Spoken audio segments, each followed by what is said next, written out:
তুহিন কে এভাবে মারলো তোকে? মুরাদ মেরেছে আপু, সাথে মামিও যুক্ত ছিলেন। মুরাদ মামার বড় ছেলে। ওসব কথা পরে হবে অনিতা, তুহিনকে নিয়ে ডাক্তারের কাছে যেতে হবে। এই বলে বড় বাসুর মোটর সাইকেল বের করে তুহিনের সাথে মাহিমকেও নিয়ে ডাক্তারখানায় গেল। আমি হাহুতাশ করতে লাগলাম। বাবা টেনশন করতে নিষেধ করলেন। বসার ঘরে সব কিছু ফেলে রেখে অর্ককে নিয়ে নিজের ঘরে চুপ করে রইলাম। একে তো আমরা তিনজনে পরিবারের বোঝা, এর মধ্যে তুহিন এলো।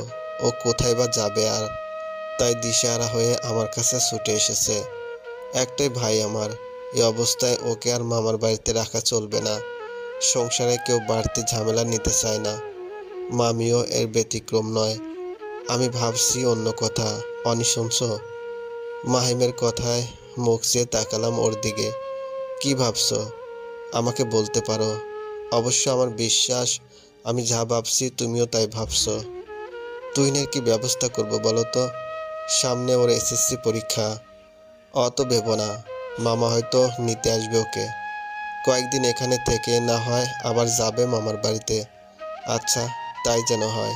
রাতের খাবার আগেই রান্না করে রেখেছি। সবাইকে খেতে ডাকতে গিয়ে দেখলাম বিকেলে নাস্তা খাওয়ার এঁটো কাপ পিরিচ জল পদার্থের মতো পড়ে আছে টেবিলে। আফসোস হলো, হায়রে মানুষ, কেউ কি এসবে একটু গুটিয়েও রাখতে পারে না আজ? রাতের খাবার শেষে যে যার ঘরে ঘুমোতে গেল। দেবরের ঘরে তুহিনের থাকার ব্যবস্থা হলো। ওর কপালের উপরে দুটো সেলাই করা হয়েছে। ডাক্তার কিছু ওষুধ দিয়েছে। সারাদিন এত কাজ করে ক্লান্ত, কিন্তু চোখে ঘুম আসছে না। এবার যদি আমাকে ভাইটার দায়িত্ব নিতে হয়, কিভাবে কি করব আমি? কাল আবার আপা আসবে বাড়িতে। সকালে উঠে কাজ শুরু করতে হবে। ঘুমাতে যাব এমন সময় তুহিন কাঁদতে কাঁদতে ঘরের দরজার সামনে দাঁড়িয়ে আপু আপু বলে ডাকছে।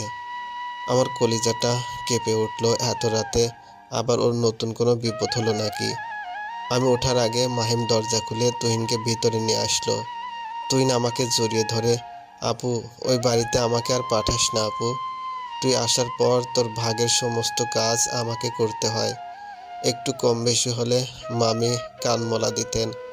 কিছুদিন থেকে মারধর করতেছে, তাই তোর কাছে ছুটে এসেছি। আমাকে তোর কাছে একটু থাকতে দে আপু। আগে যেমন ভাত ভাগ করে খেতাম, এখনও তেমন খাবো। দিবি না তোর ভাগ থেকে ভাত খেতে আমায়? ঢুকরে কেঁদে উঠলাম দুজনে। মাহিম তুহিনকে শান্ত করে বলল, আজ আমাদের সাথে ঘুমাও তুমি, আর অনেক চোখ মুছো। এখন থেকে তুহিন আমাদের সাথে থাকবে, পরে যা হয় হবে, দেখা যাবে। এখন অনেক রাত, ঘুমিয়ে পড়ো। আমি শুধু একটা কথাই ভাবছি, তুহিনের দ্বারা মামা মামি কিভাবে আমার কাজগুলো করিয়ে নিত।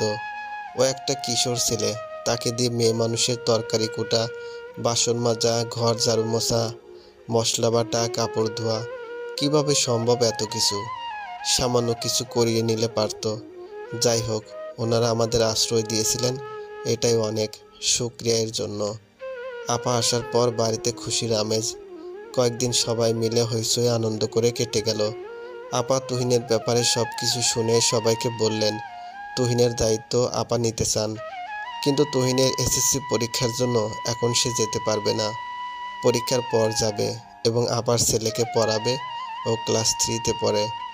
দুলোবাই যাওয়ার সময় তুহিনকে বলে গেল, পড়াশোনা ভালো করে করতে হবে, জীবনে অনেক বড় হতে হবে। পৃথিবীটা বড্ড স্বার্থপর, তাই তোমাকে প্রচুর পড়াশোনা করতে হবে ভাই। অনুপ্রেরণামূলক কথা শুনে তুহিন দুলাভাইয়ের পা ছুঁয়ে সালাম করে। আপা দুলাভাই চলে গেছে। মামা আসে নাই তুহিনকে নিয়ে যেতে। ওর সমস্ত বই কাপড় পাঠিয়ে দিয়েছে একটা লোকের দ্বারায়। আগের মতোই দিন যাচ্ছে আমার কাজ করতে করতে গালি শুনতে। তবে বদলাইছে একটা জিনিস, আগে রান্না করতাম গ্যাসের চুলায়, এখন করতে হয় লাকড়ি দিয়ে মাটির চুলায়। এই কাজটা বেশ কষ্টকর। গ্যাস সিলিন্ডারের দাম বৃদ্ধি পেয়েছে, তাই মাসে 2টা সিলিন্ডার কেনা সম্ভব নয় এবং পরিবারে খাওয়ার মুখ বেড়েছে, সেজন্য হিসেব করে চলতে হবে। শাশুড়ি মায়ের মুখ থেকে কথাগুলো শুনে বুঝতে পারলাম তুহিনের জন্য এত কিছু। তাই বলে এতদিন থেকে যেভাবে রান্না করে আসছি তা হঠাৎ পরিবর্তন করতে আমার বেশ কষ্ট হয়েছে। আগুনের ভীষণ তাপে গরম লাগে খুব আমার। যাই হোক, বিপদ আমার নিজের, এমন কষ্ট সহ্য করতেই হবে। সবচেয়ে আশ্চর্যকর বিষয় হচ্ছে, ইদানিং আর কোনো ভাবিও আমাকে এতটুকু সাহায্য করে না কাজে। ঘুম থেকে উঠে একা হাতে সকলের জন্য খাবার তৈরি, তারপর সমস্ত বাসন পরিষ্কার, ঘরদোর ঝাড় মোছা, তরকারি কোটা বাছা রান্না, আবার নিয়ম করে পরিষ্কার করা, আবার রাতের জন্য রান্না করা। তার মধ্যে আমার ছেলেকে দেখতে হয়। শ্বশুর শাশুড়ির তো এক্সট্রা কাজ আছেই, একলা আর পেরে উঠছি না। আমার এত কষ্ট দেখে তুহিন কিছু কাজে হাত লাগায়। নিষেধ করে ওর সামনে পরীক্ষা, তবু বলে আমি তো সবসময় পড়াশোনা করি আপু, তোকে এটুকু সাহায্য করলে কিচ্ছু ক্ষতি হবে না আমার। এভাবে আর চলা সম্ভব নয়।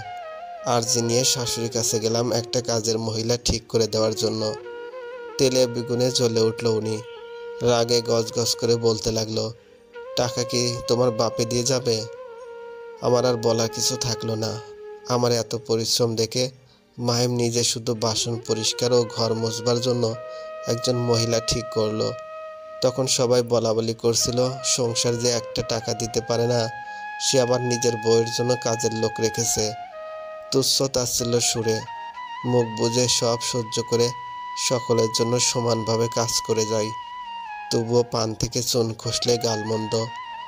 এ বাড়িতে গরু মাংস কম রান্না করা হয়, আজ গরু মাংস রান্না হবে। গরু মাংস আমার ভীষণ পছন্দের। শাশুড়ি মা গুনে গুনে 47 পিস গরুর মাংস দিলেন আমায় রান্না করতে। আমি হতবাক। মা মাংস যে আজ হঠাৎ গুনে রান্না করতে দিলেন, দোকানে কি এখন গুনে মাংস বিক্রি করে নাকি মাংস কেজি দরা বিক্রি হয় সেটাও জানো না? বাড়িতে তো বাড়তি লোকের অভাব নেই, বলা তো যায় না রান্না করতে করতে মাংস না অর্ধেক হয়ে যায়। রান্না আমি এক হাতে করি।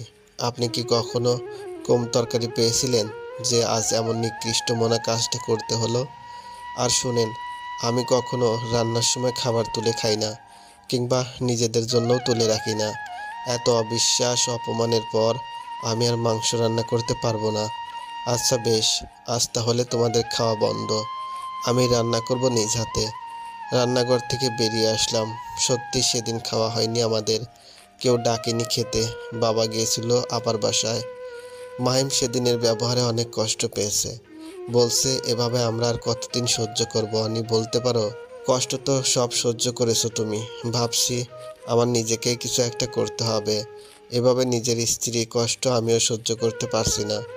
সব কষ্ট সহ্য করে সব কাজ করছি, মুখের মধ্যে ফেভিকল লাগিয়ে এমনভাবে সব সহ্য করেছি। তবে অত্যাচারের মাত্রা বেড়েছে। আমাকে কাজে সাহায্যকারী মহিলাটা হয়ে গেছে ভাবিদের। মহিলাটাকে ওনারা আমার কাছে আসতে দেয় না। সকালে ওনারা চলে যাওয়ার পর শাশুড়ি নিজের সাথে রাখে। আমার পরিশ্রম কমলো না। মাহিম ভীষণ রেগে গেছে। আমার পরিশ্রম কমানোর জন্য কাজের মহিলা ঠিক করলো, আর সে কিনা আমাকে সাহায্য করতে পারে না। তুহিনের পরীক্ষা শেষ, দুলাভাই এসে নিয়ে গেছে ওকে। এখন বাড়িতে মাছ মাংস রান্না হলেও আমাদের পাতে পড়ে না। এতদিন আমার ভাই খেয়েছে, তাই যখন তার খরচটা পুষিয়ে যাবে তখন আবার আমরা ভালো মন্দ খেতে পারবো। শাশুড়ি আবার একদিন আমার গায়ে হাত তুললো সকলের সামনে।